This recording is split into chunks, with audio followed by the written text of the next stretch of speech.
Hey everyone, welcome to another video. So today's going to be the first episode of a whole new content series called Mid Fundamentals. So I've had a lot of people ask and actually say, what are the mid fundamentals? How do I improve on them? And you should do a few videos on them. So I thought I'd actually start that today. And I'm still going to be doing my Unranked Challenger series and all that. I just thought that this would be a really good video to kind of put out there and get a bit of feedback about what you would and wouldn't want to see within this specific series.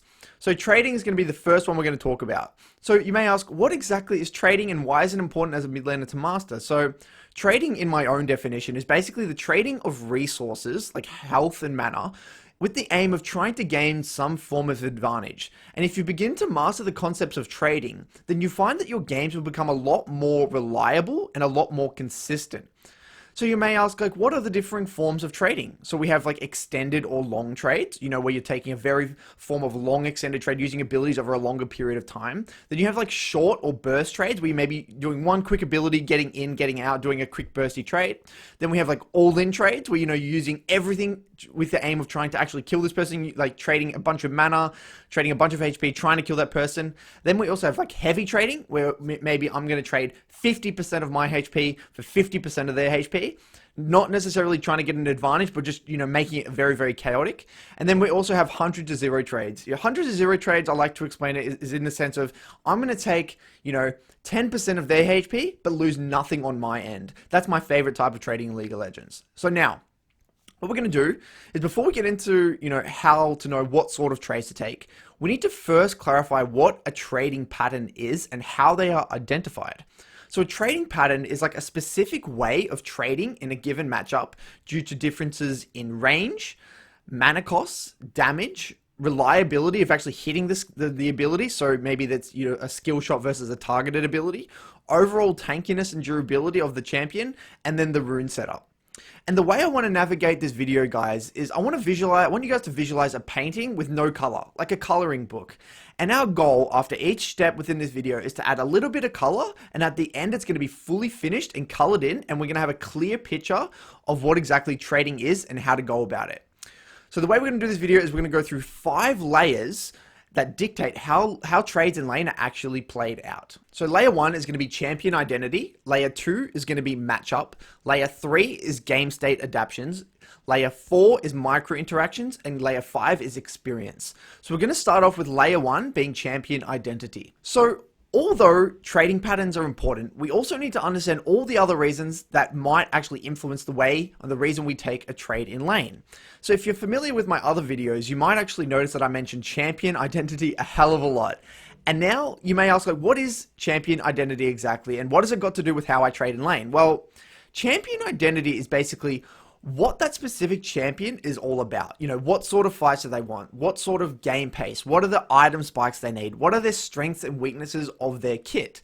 So given there's technically an infinite amount of ways to play a laning phase out and an infinite ways to take trades, I found that being clear on what sort of conditions you're trying to bring about on that specific champion, given their champion identity, helps you reverse engineer the forms or the types of trades that you want to take in lane. So let's take Viktor, for example. Viktor generally wants a slower laning phase due to his reliance on hex core upgrades and overall reliance on gold and items. He's also extremely immobile, has a limited form of self-peel, especially in the early game, and his strengths lie on his long-range poke and wave clear and teamfighting skirmishing around mid-game. So given this information, the majority of the time, you don't want a chaotic early game, you don't want crazy river skirmishes. So already, before heading into the game, and before even finding out my specific matchup, I already have a pretty good idea and have significantly narrowed down the amount of the possible trades I'm going to be taking in lane. Ideally, I want to be having an extended laning phase. Ideally, I don't want to be trading summoners. Ideally, I want to be abusing my range advantage with my E. Maybe this would look like in the form of, short trades, 100 to 0 trades, where I'm not really losing any HP and they're losing a little bit of HP, rather than heavy trading. And the more you play your champion, the more and the better you will start to understand its identity, whether it's subconsciously or consciously, depending on how much you actually care about the given champion. If you don't care about the champion, you're not actually going to want and begin to actually understand about its identity. And if you really want to improve, take the time to reflect on the sort of things that actually happened when you had a great game. When you had a great game, what actually happened? What are the sort of conditions that actually happened? And when, conversely, when you had a really useless game on that champion, what actually happened in that game? What happened to lead to make you feel useless? And then over time you'll realize, oh, when I have to like enter these crazy skirmishes in river at like level 3, I always am dying, or I get behind after base and I can't get this item, etc., etc. You'll start to realize the sort of conditions that kind of reinforce the champion identity. So maybe you're playing too fast, maybe you're playing too slow, maybe you weren't fighting on item specs, etc. This is stuff that will start to come about when you actually start to engage in that sort of reflection. So now we're going to enter layer 2, guys. This is going to be matchups. So now that we have like a rough idea about the sorts of things we want to bring about in the lane due to champion identity, we can start to consider the 1v1 matchup. So the matchup will now bring whole nother layer of complexity due to the enemy champion also having their own identity, and this is where we can start to take into account things like range differences, mana costs, base damages, rune choices, reliability of damage. So let's use an example. Let's take Viktor versus Syndra, for example. So Syndra is a champion that wants to play the lane a lot faster than Viktor.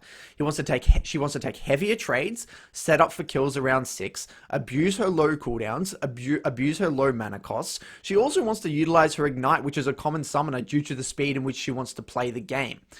Syndra also has great early river skirmish in 2v2 due to her stun and gank setup and early strength. So given this information, we can start to use this to add a little bit more color to our painting. So ideally, as a champion like Viktor, for example, we would have to respect a lot more in the early game. We would have to take short trades with E and try not to get in range for Syndra to use her entire combo, because that would mean heavy trading. Viktor would also want to stay quite healthy and trade accordingly, as he wants to extend the laning phase and get to his Hex Squad upgrades and not really allow Syndra to snowball the matchup. Viktor therefore should be very disciplined in the types of trades he wants to take and ensure that the game doesn't really turn into chaos. So a trading pattern may actually start to look a little bit like this. Maybe once Syndra uses Q on the wave, maybe Viktor can actually step to the side and look for an E. Or if Syndra misses QE combo, then Viktor can potentially walk up and QE auto Syndra on the back end. Viktor should also try and time E with Syndra while Syndra's CSing to ensure that Syndra has no way of counter trading. This is all little ways. See how we're reverse engineering what sort of trades Viktor should take given both of these champions' identity and their strengths and weaknesses. So the way to improve at understanding matchup, guys, is to really take time to assess the enemy champion's identity by either playing it or really thinking about it in review or watching videos of that champion being played. It's not too hard to at least have a rough understanding of that champion's identity by stepping it through logically. Maybe have a think about its level of mobility, have a think about its power spikes, have a think about its range, all these things. And over time, you'll start to get a much better idea of what that champion really wants to bring about in a game. Now let's get into layer 3, game state adaptations. So this is where we need to take into account what else is happening in the game. Who else is in the game? Given the jungle matchup and how they interact, the win condition of the team composition, how heavy the side lanes are trading, how vulnerable they are to roams, what objectives are on the map, is there a dragon up, a rift herald, what minute of the game we are in. All of these things alter the way we trade in lane or the way we want to go about our trades in lane. And this is what actually makes League fun and prevents it from becoming boring, even though we play the same map and the same champion every single game. So let's actually run through an example here. Let's take Viktor versus Fizz at 10 minutes, where the bot lane is actually extremely volatile and heavy trading. Maybe a matchup where it's like Blitzcrank support versus Nami. And Viktor also has no bot river control. But we also know that the Infernal Dragon is coming up soon as well. So in this situation, ideally, Viktor doesn't really want to be pushing up too much because he's going to make himself vulnerable to ganks and all-ins from Fizz down a long lane. But he also now has to take into account that Fizz can roam to bot lane, which may actually end up leading to an Infernal Dragon on the back end. So now Viktor has to make a choice about his trading. Maybe, given the volatility of bot lane and given the lack of bot river control, Viktor may actually have to start playing a little bit more aggressively, which will actually lead to Fizz getting chunked and not having the opportunity to roam. So yes, that is going to make him more volatile to ganks, but he actually has to start to push his limits maybe a little bit more, maybe put a ward on one side, lean to a side, and prevent this Fizz from roaming. This is where Viktor actually has to maybe use his E and Q a lot more than he would have otherwise. Or maybe he actually just has to use his ultimate on Fizz and the wave just to prevent Fizz from actually roaming and actually chunking Fizz out of lane. But let's just actually say in a different universe where Viktor's bot is actually winning and they have full bot river control. Maybe Viktor can actually play a lot more calculated and actually save his ultimate for an all-in or save his ultimate for a dragon fight, knowing that Fizz doesn't have the ability to roam anyway. And you can start to see how complex game states can actually get, and therefore how many possibilities and possible adaptations there will be with trading, and that these are the types of possibilities and types of trading you may see in the mid lane. So let's actually run through another whole example. Let's take Fizz versus Orianna, for example, where maybe Fizz has a Fed Darius versus Teemo top lane. I know this is a little extreme, but, bear with me here. So Fizz has two options. Fizz can actually continue to play for kills on Orianna specifically, where maybe Fizz would hold the wave on Fizz's side and actually look for an all-in, with Q, R, E down the long lane, whatever. Or Fizz could maybe just heavy trade onto Orianna and the wave, instantly get a tempo base, come back with tempo in the lane, shove out, roam top, and dive Teemo. So these are both two differing forms of trades, which are, both viable, but they're actually taking into account differing forms of I guess, variables in that specific game and actually adapting to the game state. So slowly we're starting to add a little bit more color to our painting here, guys, and you can start to see the amount of differing ways you can play out trades in lane. And this is why it's very important in your review to look at the things like this. Look at all these, what are all the variables at play? What's going on the side lane? What's the jungle matchup? And in review, you'll start to say, oh, this game would have been so different if I actually played this lane quite differently. And the main way we can improve a game state adaptation, guys, is actually take time in review to assess why did these things occur in the first place? Why did the game turn out like this? And given all the champion's identity and the strengths and weaknesses of the champions in the game, and given the way that you played your lane specifically, is that the reason why this specific thing played out? And this is a skill that takes years to improve. But if you take the time to actually spend time, sit down, get a notepad, review the games by yourself, and maybe ask for advice from some other people, watch a few different VODs, you'll start to realize the trends here. And it's actually not too complicated, but just take your time and review, and this will actually speed up the process of learning this specific skill. Now for the fourth layer, guys, this is where we're going to talk about micro interactions. This is generally the main reason why high elo players win trades in lower elo matches. So it's another whole reason why a player might be winning trades in lane, despite a champion disadvantage or despite a counter pick, is just raw micro prowess. So this includes the player's ability to dodge skill shots, maybe by mixing up dodging patterns or pattern recognition, the ability to position in lane better, maybe they're going in and out of the minions, so they're just dodging skill shots that way. Maybe mechanically they just react better to what's happening on the map a lot faster. This includes map awareness or skirmish awareness.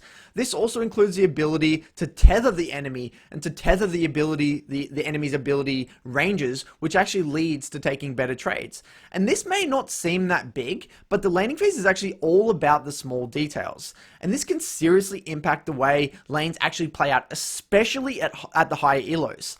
So this is why matchups that are so skill shot reliant are generally so swayed or heavily swayed by mechanics. For an example, in a matchup like Orianna versus Syndra, where it's all about tethering and skill shot accuracy, the player who generally lands more Qs will start winning the lane. So this is where there's actually two ways to improve this specific skill. You can have an absolute attention to detail and make it a sole focus in the form of like a learning objective, even using practice tool or flash games like loldodgegame.com to actually help you. Or you can let it take a bit of a backseat and just play a lot of games, and over time it will eventually improve, but that way is a lot less reliable. And especially if this is something that you feel is holding you back, you understand the champion identities, your game state adaptation is really good, you understand the matchups, whatever, maybe this is an area that you need to work on, and maybe you just need to work on straight tethering. And the way you would work on straight tethering, again, play these dodge games, this low dodge game, go and practice tool with a friend, do a lot more 1v1s, literally focus on the distance that you're actually clicking as well. All these things will really take time to improve, but trust me, it will pay dividends. So lastly, guys, there's actually a whole nother layer, and this one's going to be experience. So this is a pretty complicated area to explain, and I thought I really would mention it because it does play a pretty big factor, and it is an advantage basically brought about over time. You'll find that players like myself, for example, who have been playing the game for such a long time, don't really rely on winning trades off of mechanics or matchup understanding, although they do contribute a lot to me winning lane. But because I generally know what the enemy is just going to be doing before the enemy does it themselves. This allows me to make on-the-fly adaptations that, I just make independently, a different adaptation every single game, for better trades. And an example of this, for example, is when I'm in lane. I can generally recognize the type of player that I'm versing in the first 30 seconds of the laning phase. So therefore, I know how much I can get away with. Maybe I'll play the matchup differently, knowing I won't get punished. Maybe I'll play a little bit more aggressively or a little bit more defensively, whatever it is. because maybe I see the enemies too focused on CSing. Maybe I see them they're not focusing on CS at all and actually play more defensive. These are things are trends of pattern recognition that you'll start to see over time with experience, and it's really kind of hard to explain. It's more of like a feel for the game, but I thought it was really important to kind of mention this because you may ask like, why is a veteran so good at the game? Is it because they understand champion identity so well, the mechanics, etc.? Yes, those things all contribute, but just raw experience is something that plays a massive part. And this also extends to skirmishes where I will generally know which fights I should and shouldn't attend to because I kind of know how they're going to play out. And yes, this isn't something you can teach, but it is worth understanding, and this is why you shouldn't underestimate a lot of veteran players. And you can improve this skill, I guess, or this is, I guess you would call it game sense, and comes with game experience by just reviewing and really focusing in every single game. And if you just autopilot games, you're not really going to learn as much as if you hyper focus, and hyper focusing will actually lead to better game sense over time.